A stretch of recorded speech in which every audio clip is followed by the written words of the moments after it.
Hello दोस्तों, कैसे हैं आप सब। स्वागत है आपका अपने यूट्यूब चैनल पर। मेरा नाम है अंकित शर्मा। आज हम करेंगे लाइंस एंड एंगल्स के बारे में पढ़ेंगे। उसका इंट्रोडक्शन देखते हैं कि लाइंस क्या होती है, एंगल्स क्या होते हैं। तो आइए हम उसके बारे में थोड़ा सा पढ़ लेते हैं यहाँ पे। तो सबसे पहले हम देखते हैं लाइन। जो आज का हमारा टॉपिक हो क्या है, लाइंस एंड एंगल्स। ठीक है, इसके बारे में हमें देखेंगे कि क्या होता है लाइन, क्या होते हैं हमारे एंगल, कितने टाइप के होते हैं। इन चीज़ों को हम ध्यान से पढ़ेंगे बिल्कुल, क्योंकि हमें इंट्रोडक्शन पढ़ना बहुत जरूरी है। अगर इंट्रोडक्शन नहीं करते तो हमसे क्वेश्चन सोल्व नहीं हो पाएंगे। तो सबसे पहले हम लाइन्स एंड एंगल्स का इंट्रोडक्शन देखते हैं, सारा टोटली इंट्रोडक्शन करते हैं। चलो स्टार्ट करिए। अब देखते हैं हम कि लाइन क्या होती है। लाइन जैसे कि मान के चलो आपके पास कोई भी एक ऐसी मैं लाइन खींच दूँ, यहाँ एरो लगा दे, यहाँ एरो, मतलब कि ये यहाँ बढ़ता जा रहा है, ये यहाँ बढ़ता जा रहा है। इनकी कोई लिमिटेशन नहीं है कि कोई ना इनका फिक्स पॉइंट है ना कोई इनकी लिमिटेशन है। सीधी लाइन है, यहाँ भी कितनी जा सकती हो, यहाँ भी कितनी जा सकती है। इसे क्या बोलते हो आप, लाइन बोलते हो। क्या बोलते हैं इसे हम, लाइन बोलते हैं। उसके बाद आता है रे, यानी कि जिसका एक पॉइंट क्या हो जाए, फिक्स हो जाए। एक पॉइंट क्या हो जाए, इसका फिक्स हो जाए। और दूसरा है आपका चलता रहे, रुके नहीं। उसे क्या बोलते हैं आप, रे। क्या बोलते हैं उसे हम, रे बोलते हैं। फर्स्ट हमारा लाइन था, सेकंड रे। अगर अब हमारे पास दोनों पॉइंट फिक्स आ जाए, मतलब यहाँ पे आपका स्टार्टिंग पॉइंट, इनिशियल पॉइंट भी, और यहाँ पे आपका टर्मिनल पॉइंट, दोनों पॉइंट अगर फिक्स आ जाए तो उसे क्या बोलते हैं, लाइन सेगमेंट। क्या बोलते हैं उसे हम, लाइन सेगमेंट। ठीक है, मतलब आपको पता चला लाइन क्या होती है, रे क्या होती है, लाइन सेगमेंट क्या होती है। इन तीन चीज़ों के बारे में पता चला। रे, लाइन क्या होगा, कोई फिक्स पॉइंट नहीं है, चलता रहेगा, लाइन है। रे में इनिशियल पॉइंट, ये क्या आपका जो शुरुआती पॉइंट होता है इसे बोलते हैं इनिशियल। इनिशियल पॉइंट फिक्स हो और बाकी चलता रहे। इसके अंदर ये आपका मान लो इनिशियल है, ये आपका टर्मिनल है। ठीक है, मतलब कोई भी देखो, इसमें आप इसको भी इनिशियल बोल सकते हो, इसको टर्मिनल बोल सकते हो, कोई वो बात नहीं है। हमारे पास दो पॉइंट फिक्स हैं जिनके बीच में लाइन बनी हुई है, उसे लाइन सेगमेंट। एक पॉइंट फिक्स चल रहा है, रे। कोई पॉइंट फिक्स नहीं है, उसे हम लाइन बोलते हैं। ये छोटी सी बात है जो लाइन को डिफाइन करती है, लाइन क्या होता है। ठीक है, ये समझ में आया आपको। तो हम आगे देखते हैं आगे क्या चीज आएगी इसका। अब आगे हम करते हैं इसके अंदर एक ही चीज देख लेते हैं, कोलिनियर पॉइंट क्या होते हैं। सबसे पहले हम देखते हैं कोलिनियर।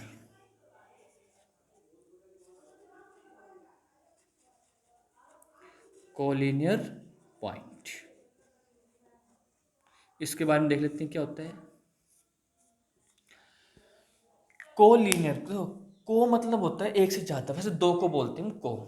ठीक है, लीनियर मतलब एक ही लाइन है पे पॉइंट है। यानी कि क्या कह रहा है, अगर एक ही लाइन पे कोई पॉइंट होते हैं ना, उसे हम क्या बोलते हैं, कोलिनियर बोलते हैं। जैसे कि मान के चलो आपके पास ये एक लाइन गिवन है। ठीक है, अब यहाँ पे एक पॉइंट है, यहाँ एक है, यहाँ एक है, यहाँ एक है, यहाँ एक है। नाम दे दो ए, बी, सी, डी और ई। मतलब कि कोलिन क्या है, अगर एक ही लाइन पे आपके पॉइंट आ जाएं तो उसे क्या बोलोगे आप, कोलिनियर पॉइंट बोलते हो। क्या बोलते हो, कोलिनियर पॉइंट। अगर एक ही लाइन पे पॉइंट आ जाए तो कोलिनियर पॉइंट बोलेंगे। अब आता है नॉन कोलिनियर। अब देख लेते हैं हम नॉन कोलिनियर। नॉन कोलिनियर क्या हो, जिसमें देखो एक लाइन पे पॉइंट ना हो। जैसे मान चलो ए, बी, सी, ए, बी और सी। लाइन आपकी ऐसे जा रही है, सॉरी इस पे लाइन जाकर, पर इसमें हम देखते हैं कि हमारा कोई भी पॉइंट एक लाइन पे नहीं आ रहा, उसे हम कहेंगे नॉन कोलिनियर। अगर एक लाइन पॉइंट आ जाए तो कोलिनियर पॉइंट बोलते हैं। ये चीज़ समझ में आई आपको, नोट कर लो इसको जल्दी से, तो इसको इरेज करते हैं ना।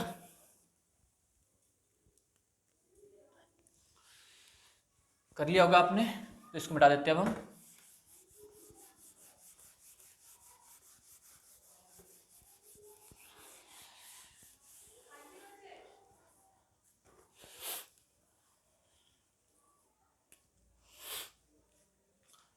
ठीक है, हमने अभी लाइन, रे, सेगमेंट, कॉलिनियर पॉइंट और नॉन कॉलिनियर पॉइंट पढ़ा है। अब हम पढ़ते हैं एंगल्स के बारे में। अब एंगल्स देखते हैं, एंगल्स क्या होते हैं। एंगल्स को देखते हैं कौन कौन से एंगल्स है, कितने टाइप के होते हैं, उनको कैसे देखते हैं। तो सबसे पहले हम एंगल्स को देखते हैं। अब हम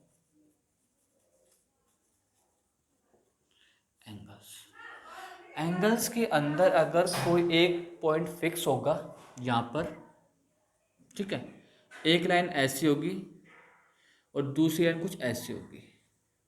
जो ये लाइन है ना, इसको क्या बोलते हैं हम, आर्म बोलते हैं, यानी कि भुजा। इस जो पॉइंट, एक पॉइंट से जो निकल रही, इसे बोलते हैं वर्टेक्स। ठीक है, ये होता है एंगल के बारे में पढ़ना। एक पॉइंट जो फिक्स पॉइंट, जिस पॉइंट से दो आर्म निकल रही है, कैसी भी निकल सकती है, कहीं भी 360 तक, उसे क्या बोलेंगे, वर्टेक्स बोलेंगे। और जो ये है, ये आर्म है, भुजा, इसे हम क्या बोलेंगे, आर्म बोलेंगे, भुजा बोलेंगे। ठीक है, ये हमें एंगल के बारे में बताएगा, एंगल कैसे है। अब यहाँ पे हम कुछ एंगल बनाएंगे, उसका नाम बताएंगे क्या है। जैसे पहले हम इसी एंगल को देख लेते हैं। अब इस एंगल को, जो एंगल है ना, इसको मैं मानता हूँ एक्स। क्या माना मैंने, एक्स एंगल है ये। तो जो ये है, इसको क्या बोलोगे, एक्यूट एंगल नाम दोगे। इसको क्या बोलोगे, एक्यूट एंगल। अब एक्यूट एंगल होता क्या है, एक्यूट एंगल क्या है, जो एंगल 0 से तो बड़ा हो लेकिन 90 से छोटा हो, उसे क्या बोलते हैं, हम एक्यूट एंगल बोलते हैं। ठीक है, ये आपका पहला एंगल आ गया, एक्यूट एंगल। दूसरा हम देख लेते हैं, राइट एंगल।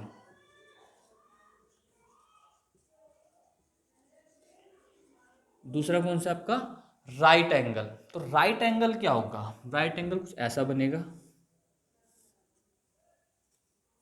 ये आपका वर्टेक्स हो गया, यहाँ पे ये एंगल मान के चलो, हम इस एंगल को मान लेते हैं एक्स। ठीक है, इस एंगल का नाम क्या है, राइट एंगल। इसका क्या नाम था, एक्यूट एंगल, जो यहाँ लिख रखा है मैंने, एक्यूट एंगल। ठीक है, आपको ये चीज याद रखनी है। राइट एंगल क्या कहता है, जिसके अंदर एंगल 90 डिग्री का हो। कितने डिग्री का हो, 90 डिग्री का, उसे क्या बोलते हैं, हम राइट एंगल बोलते हैं। जैसे कि अब जो एंगल है आपके पास, एक्स किसके बराबर होगा, 90 के बराबर होगा, इसे हम बोलेंगे राइट एंगल। ठीक है, समझ में आया, एक्यूट एंगल, राइट एंगल। अब पढ़ते हैं ऑब्ट्यूज एंगल के बारे में। देखते वहां पे आ जाएगा क्या, वहां पर थोड़ा दिक्कत है, नीचे पढ़ा देते हैं, चलो यहाँ रह देते फिर। थर्ड आ गया आपके पास obtuse angle. Obtuse angle, obtuse angle क्या होगा, कुछ ऐसा बनेगा आपका। अब जो ये एंगल है, ये हमने क्या माना, एक्स मान लेते हैं। ऑब्ट्यूज एंगल है ये हमारे पास। ठीक है, अब जो ऑब्ट्यूज एंगल है, इसके अंदर क्या कह रहा है, ऑब्ट्यूज एंगल के अंदर जो आपके जो एंगल बनेंगे ना, वो आपका 90 से तो बड़ा होगा लेकिन 180 से छोटा होगा। उसे क्या बोलोगे आप, ऑब्ट्यूज एंगल बोलोगे। ठीक है, acute angle, right angle, obtuse angle, तीन एंगल हमने पढ़े। चौथा एंगल देखते हैं। चौथा एंगल हमारे पास जैसे आ गया,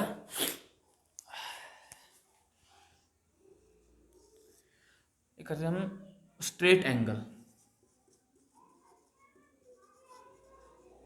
स्ट्रेट एंगल कौन सा एंगल है ये, स्ट्रेट एंगल, सीधा एक एंगल है। अब इसको देखो आप कैसे डिफाइन करोगे। जैसे कि आपके पास एक स्ट्रेट लाइन है, ये इस पे जो एंगल है, ये मान लीजिए एंगल कितना है, एक्स है। ठीक है, तो ये क्या होगा, जो एक्स जो एंगल है, वो आपका 180 के बराबर होगा।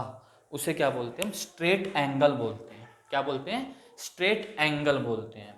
यानी एंगल के बारे में हमने चार पढ़े, एक एंगल और बच गया, उसको देखेंगे। यानी कि हमने एक्यूट पढ़ा। एक्यूट क्या होता है, right angle, obtuse, straight line. ठीक है, लाइन वाइज चल रहे हैं, पहले छोटा था, फिर राइट एंगल पे थोड़ा बड़ा, फिर बिल्कुल स्ट्रेट लाइन पे। अब जो एंगल आएगा आपका, एक नेक्स्ट आएगा, उसको हम यहां बता देते हैं, यहां बता देते हैं। ठीक है, 5।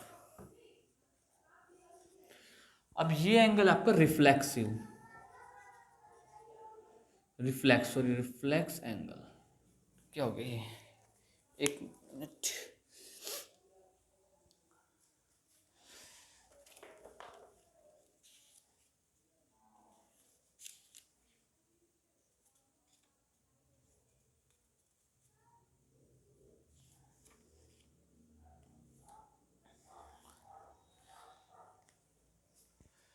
हाँ तो चलो देखो क्या था हमारा, रिफ्लेक्स एंगल।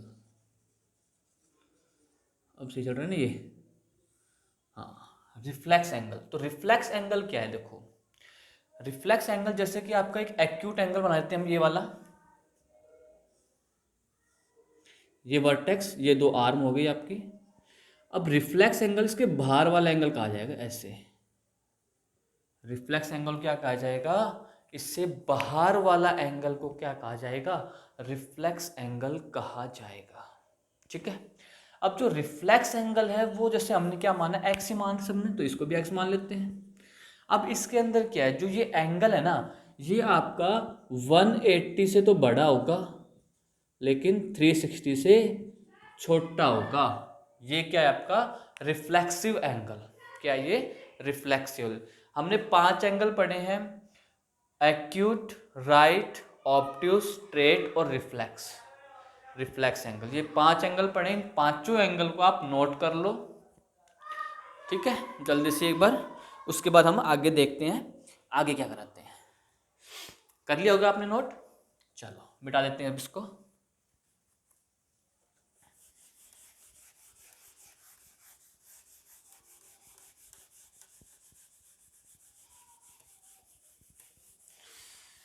अगला देखो, एंगल्स के बारे में थोड़ा और बच चुका है, वो देख लेते हैं। सबसे पहले तो कॉम्प्लीमेंट्री एंगल।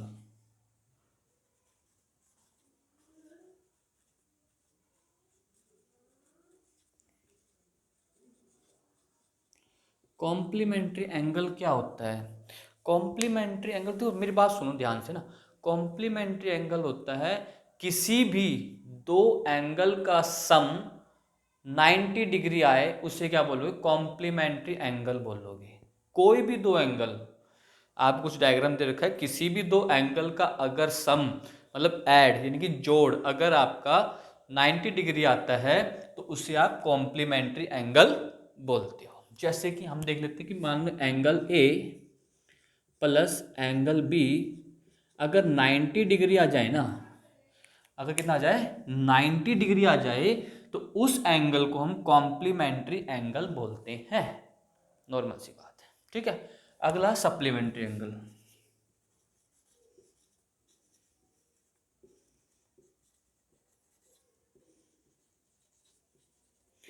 अगला सप्लीमेंट्री एंगल क्या है, तो दोनों एक जैसे ही है ये, बस ध्यान देना थोड़ी सी बात पे।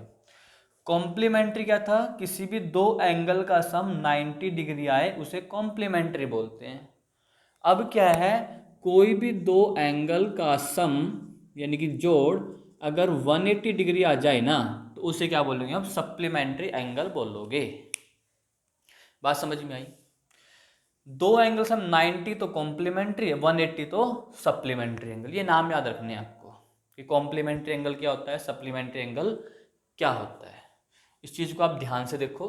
कॉम्प्लीमेंट्री के कोई भी दो एंगल सम 90 डिग्री हो और अगर 180 हो तो क्या होगा, आपका सप्लीमेंट्री एंगल आएगा। ठीक है। अब यहाँ हम नई चीज़ स्टार्ट करते हैं। हमने एंगल पढ़ लिए, 5 वहाँ पढ़े, 2 ये पढ़ लिए। ठीक है। अब हम देखते हैं सबसे पहले एडजसेंट एंगल क्या होता है। अब हम क्या देखेंगे, एडजसेंट एंगल क्या होता है।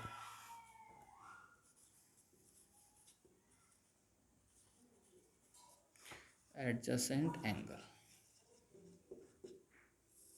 ये क्या चीज़ है, जैसे कि आपके कोई भी एक ले लेता हूँ मैं, जैसे मैंने ले लिया, मैंने ऑब्ट्यूज एंगल ले लेता हूँ मैं एक, कौन सा लिया मैंने, ऑब्ट्यूज एंगल ले लिया है। यहाँ पर इनके बीच में से एक लाइन ऐसे गुजार देते हैं। ठीक है। एक एंगल ये है, एक एंगल ये है, ये चीज़ है डायग्राम में। ठीक है। अब इसको हम पॉइंट भी दे देते हैं, ए, ओ, बी और सी। ये हमने इसको पॉइंट दे दिए हैं। एडजेसेंट एंगल है हमारे पास, पूछा है एडजेसेंट एंगल क्या होता है, देखते हैं क्या होता है। अब जैसे ये ओ ए और ओ बी तो एक आर्म है, अलग है, कोई कॉमन नहीं है, लेकिन जो ये एंगल और ये एंगल अंदर के हैं, ठीक है, और ये जो साइड है ओ सी एक कॉमन लाइन है इन दोनों एंगल की।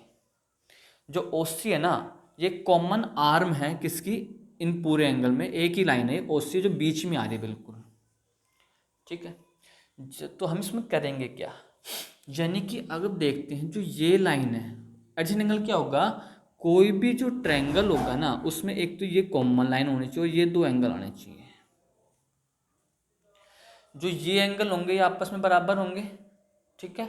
और दूसरी बात, ये कॉमन आर्म होगी एक, उसे क्या बोलेंगे हम, एडजेसेंट एंगल बोलते हैं, और ये डिफरेंट डिफरेंट आर्म होगी। यानी कि अगर हम इसमें करते हैं ना, तुम क्या करेंगे, जो एंगल ए ओ बी है ना वो बराबर होगा इन दोनों एंगल के सम के, उसे क्या बोलते हैं, एडजेसेंट एंगल बोलते हैं। जैसे आप दीवार देखते हो एक्स वाई जेड एंगल पे, वो चीज़ है हमारी, ठीक है, वो हम देखते हैं। दीवार कोई भी कोना नजर करते हो ना, कोई भी कोना देखोगे इसमें तीन साइड से देखोगे, एक तो ऐसे आएगी, एक ऐसे और एक नीचे, वो हमारी क्या है, एडजेसेंट है, ये बीच में एडजेसेंट होगी, दोनों बराबर बराबर एंगल पे काट रही है उसको। देखो क्या चीज़ है अब इसमें, यानी कि अब जो हमारा एंगल करते हैं एंगल ए ओ बी, ये पूरा एंगल बराबर होगा क्या, इसका angle A O C plus में एंगल सी ओ बी के, ठीक है। बात ध्यान रखना इस चीज़ को, ये क्या चीज़ बताइए मैंने क्या कहा, एंगल ए ओ बी, ये पूरा जो एंगल है ना, ये पूरा यहाँ से लेके यहाँ तक का जो एंगल है, ऐसा यहाँ से लेके यहाँ तक का जो एंगल है ना, वो इन दोनों वन और टू इन दोनों के जोड़ के बराबर आएगा हमेशा। वो क्या होगा, हमारे एडजेसेंट एंगल कहलाएगी, ठीक है। एडजस्ट एंगल क्या एंगल है, एक कॉमन आर्म होनी चाहिए, दो नॉन कॉमन आर्म के बीच में एक कॉमन आर्म जानी चाहिए, दोनों एंगल आने चाहिए बराबर बराबर, ठीक है, एक कॉमन आर्म, तो वो क्या होगा, एडजेसेंट एंगल होगा। और जब भी एडजेसेंट एंगल करेंगे तो इस एंगल का जो सम, इस एंगल है ना, ये एंगल बराबर होगा इन दोनों एंगल के सम के, वो क्या होगा, आपका एडजेसेंट एंगल होगा, ठीक है। समझ में आया आपको, नोट करो एक बार इसको, फिर आगे चलते हैं अब हम।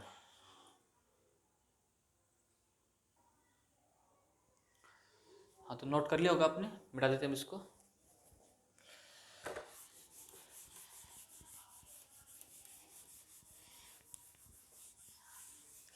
लाइन्स हो चुकी थी, एंगल्स ही हो गए हमारे, ठीक है। अब हम देख लेते हैं थोड़ी मोड़ी और चीज़। एक होता है लीनियर पेयर। अब क्या आएगा हमारे पास, लीनियर पेयर।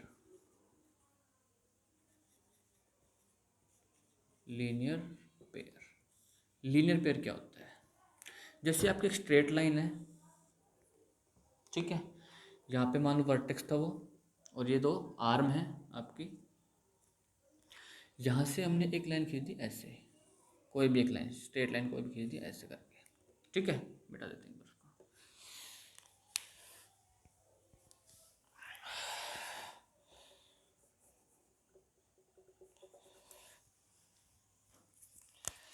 कोई भी एक लाइन आपने खींच दी कुछ ऐसे, ये आपकी लाइन आ गई, ठीक है।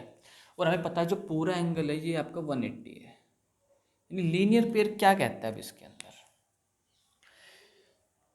ये पूरा एंगल इस एंगल के सम के बराबर होगा, ठीक है। पॉइंट दे दो, ए ओ बी और सी,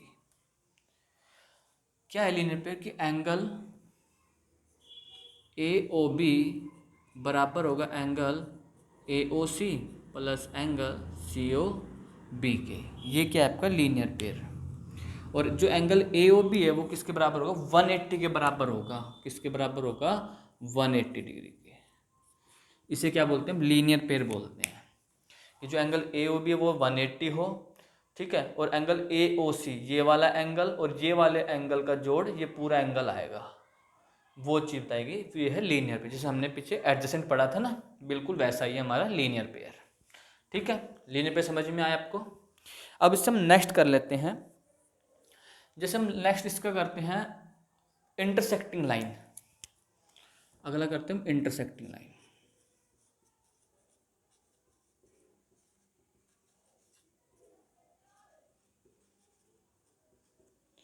इंटरसेक्ट लाइन क्या होती है? जैसे कोई भी एक दो लाइन है, कोई भी दो रे है आपके पास, या कोई भी दो लाइन है, वो अगर आपस में कट कर जाए ना, उसे क्या बोलते हैं? इंटरसेक्ट कर गई। क्या कर गई? इंटरसेक्ट कर गई। जैसे कि हमारे पास एक लाइन ये हो गई, एक लाइन ये हो गई, ये क्या हो गया आपके? इंटरसेक्ट। ये पॉइंट कौन सा होगा आपका? इंटरसेक्टिंग पॉइंट हो गया ये वाला पॉइंट, और इसे क्या बोलेंगे? इंटरसेक्टिंग लाइन बोलोगे। लाइन को नाम दे सकते हो आप ए, ओ, बी, सी और डी। ठीक है। अब जो O पॉइंट है ना, वो क्या है? इंटरसेक्टिंग पॉइंट है। दो लाइन को जहां काटता है उसे क्या बोलते हैं? Intersecting point. ठीक है। और इस लाइन को क्या बोलते हो आप? इंटरसेक्टिंग लाइन बोलोगे। ठीक है, समझ में आया इंटरसेक्टिंग लाइन क्या होता है?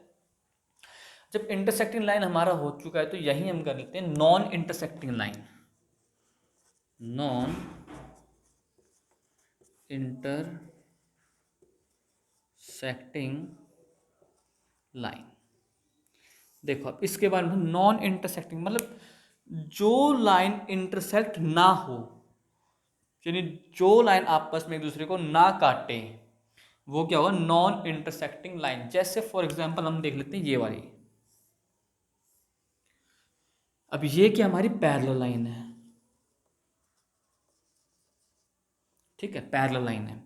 अब होता है पैरेलल लाइन कभी भी एक दूसरे को नहीं काटती, जो कहीं चल जाओ, कितनी दूर चले जाओ, नहीं काटेगी ये होता है नॉन इंटरसेक्टिंग लाइन। ठीक है, समझ में इंटरसेक्टिंग लाइन क्या होता है और नॉन इंटरसेक्टिंग लाइन क्या चीज़ होती है हमारी?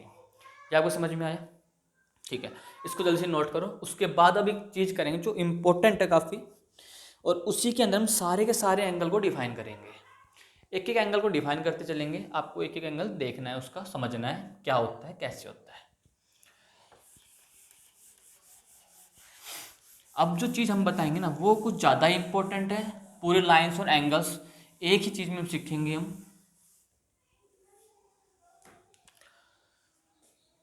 ठीक है, और इसी के ही साथ में हम बताते रहेंगे साइड में करके ये क्या था क्या नहीं था, और सबका नाम बताएंगे एक एक चीज़ का। ठीक है, अब यहाँ देखो आप सामने, जैसे कि आपके पास अब ये आ गया, ये दोनों कौन सी? पैरेलल लाइन है। और ये कौन सी होगी? Transversal line. कौन सी हो गई? Transversal line. तो नाम दे देते हैं इसको, ये कौन सी? ट्रांसवर्सल। जबकि ये और ये लाइन कौन सी? आपकी पैरेलल। ठीक है, ये लाइन अभी ट्रांसवर्सल हो गई, ये और ये लाइन पैरेलल हो गई। ये वैसे बना रखा है, कभी आप सोचो जुड़ नहीं रही है, ये पैरेलल लाइन दोनों बताएगा, पैरेलल लाइन है, और ये ट्रांसवर्सल लाइन है। अब हम देखते हैं, अब यहाँ पे हम एक चीज़ देखते हैं, हमने अभी पढ़ा था इंटरसेक्टिंग पॉइंट, पढ़ा था इंटरसेक्टिंग लाइन ऐसे। अब इसका जो ये वाला एंगल है ना, वो हमेशा इस एंगल के बराबर रहेगा, और ये वाला एंगल जो है वो इस एंगल के हमेशा बराबर रहेगा। ठीक है, यानी कि ये जो अगर एंगल हम इसको x है तो ये भी x रहेगा, ये y है तो ये भी y रहेगा, दोनों बराबर होंगे। इसको क्या बोलेंगे हम? Vertically opposite angle. क्या बोलेंगे? वर्टिकली अपोजिट एंगल बोलते हैं। जैसे हम यहाँ बांधते हैं, हम ये एंगल 1, एंगल 2, एंगल 3, एंगल 4, 5, 6, 7 और 8, ये एंगल है हमारे। अब इसे ये क्रॉस लाइन अगर मैं इसको थोड़ा टेढ़ा कर दूँ कुछ, तो ऐसे दिखेगा, बिल्कुल ऐसे। अब इसमें एंगल 1 और एंगल 4, यानी हम लिख सकते हैं कि एंगल 1 बराबर है एंगल 4 के, एंगल 2 बराबर एंगल 3 के, ऐसे नीचे एंगल 5 बराबर एंगल 7 के, और एंगल 6 बराबर एंगल 8 के। क्यों है? Vertically opposite angle. ठीक है, हमें इन चीज़ों का सबका नाम जरूर याद रखना है, क्या नाम होता है इनका, ये इंपॉर्टेंट चीज़ है।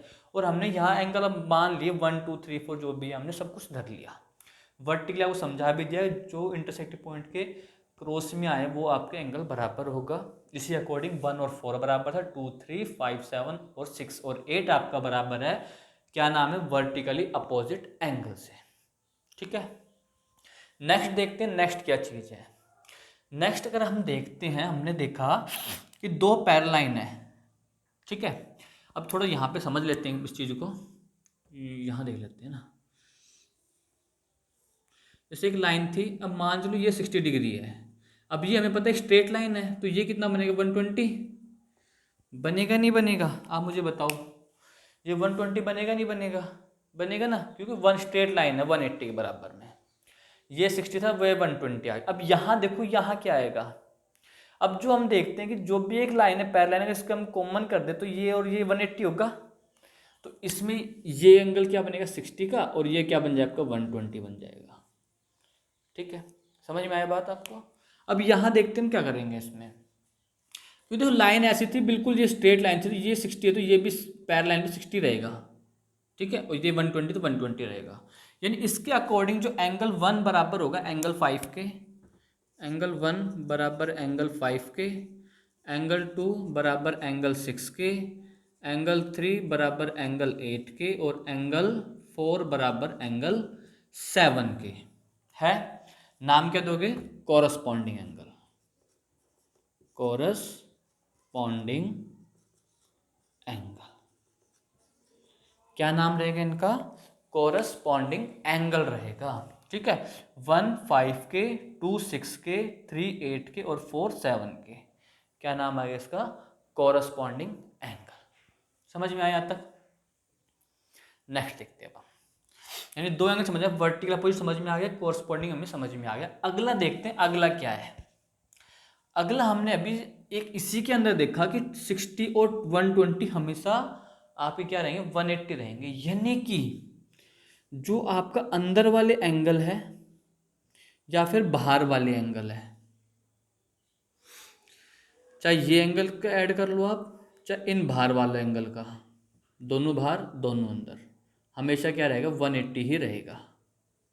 ठीक है, यानी इसमें हम क्या लिखेंगे कि एंगल 2 प्लस एंगल 5, ठीक है, बराबर है, मतलब 180 है ये, तो ऐसे एंगल 4 प्लस एंगल 8 भी 180 है, एंगल 1 और एंगल 6 भी 180 है, और एंगल 3 प्लस एंगल 7 सबके बराबर किसके बराबर है 180 के बराबर। तो कोमा की जगह अगर हम यहाँ पे सबका इक्वल करते हैं, क्या बात सही है, 180 के बराबर होगा। इसे क्या बोलते हैं हम, को इंटीरियर, को इंटीरियर। ठीक है, आ रही है, क्या बोलते हैं इसे, को इंटीरियर। को इंटीरियर क्या बोलते हैं, 2 प्लस 5 180 है, 4 प्लस 8 180 है, 1 प्लस 6 180 है, 3 प्लस 7 भी हमारा 180 है। ये क्या होगा आपका को इंटीरियर एंगल। क्या बोलेंगे इसको, को इंटीरियर एंगल बोलते हैं। अब हम देख लेते हैं अंदर वाले एंगल। अब इसी के अकॉर्डिंग इसी में चलते हैं। देखो पहले स्ट्रेट लाइन ये थी, अब स्ट्रेट लाइन ये हो गई, अगर ये 120 तो ये कितना होगा 180 में 120 गया तो 60, तो ये भी क्या होगा आपका 60। दूसरा वर्टिकल अपोजिट एंगल बता रहा है, और ये कितना होगा आपका 120, होगा नहीं होगा।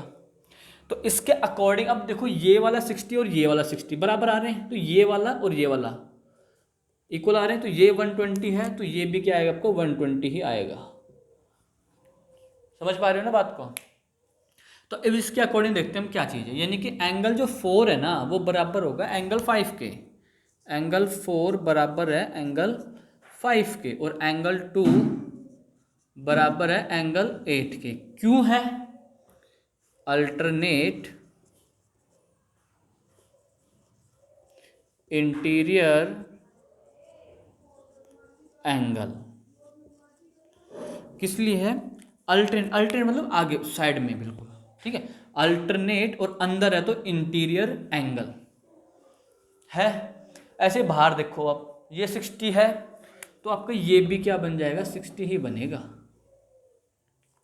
है ना, 60 60 120 120। यानी कि अब क्या बात करोगे आप, एंगल 1 किसके बराबर है एंगल 7 के, एंगल 1 इजकल टू एंगल 7, और एंगल 3 इजकल टू एंगल 6 के।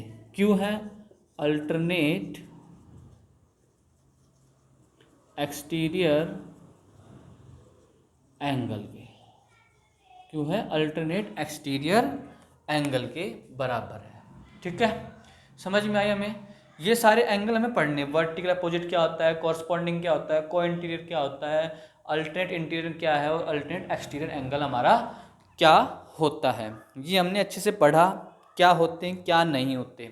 और यहाँ पे हमने साइड में डिफाइन भी करवाया, जैसे वर्टिकल अपोजिट डिफाइन कराया, इसमें कुछ ना कुछ एंगल मान के करवाया, कोई भी एक एंगल को हमने कोई भी एक एंगल माना और बाकी हमने सारे एंगल इसमें निकाल दिए। ठीक है, ये हमारा है सबसे इम्पोर्टेंट चीज़ है। अगर हमें ये चीज़ समझ में आती है ना तो हम मैक्सिमम चीज़ कर सकते हैं इजीली तरीके से, हमें कोई दिक्कत नहीं आएगी लाइंस और एंगल्स के अंदर।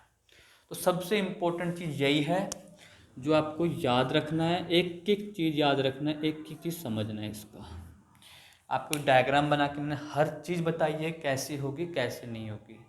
इस चीज़ को आपको नोट भी करके रखना है जैसे आप पढ़ोगे तो।